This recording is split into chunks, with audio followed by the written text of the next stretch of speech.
Dave with the Prepper Bookshelf, and I've got another book today that's going to get me on the watch list, okay? I've long said books like the Anarchist Cookbook and things written by people that either don't know what they're talking about or they want to get you hurt or whatever. And if you're going to mess with that sort of stuff, or at least understand the chemistry behind energetic materials, you need to get some better resources. And here's one of them, okay? It's called The Chemistry of Powder and Explosives by Tenny L. Davis. This is a foundational book. It's old.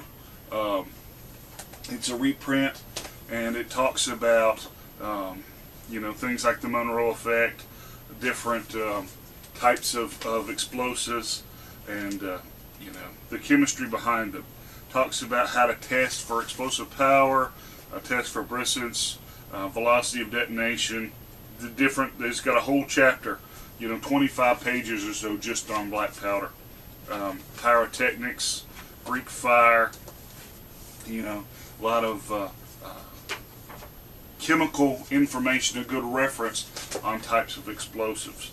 Not a whole lot on the preparation of, and the stuff that is about the preparation of explosives, it's generally for somebody that is a chemist, right? This isn't necessarily a how-to book, but if you're going to get a license to do blasting, a license to manufacture, then this is the type of book that you're going to need and to understand, okay?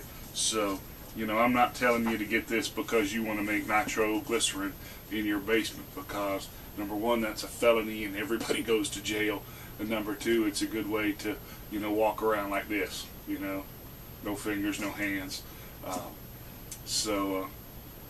If you're interested in explosives, this is a great book to read to start getting you some actual knowledge of it, other than, I seen on YouTube one time, or I read in the Anarchist Cookbook.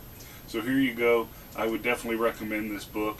It can be expensive, and it can sometimes be hard to find, but it's pretty priceless for the knowledge that's in it. So anyway, I appreciate you watching. Until next time, you can always catch us online, www.prepperbookshelf.com.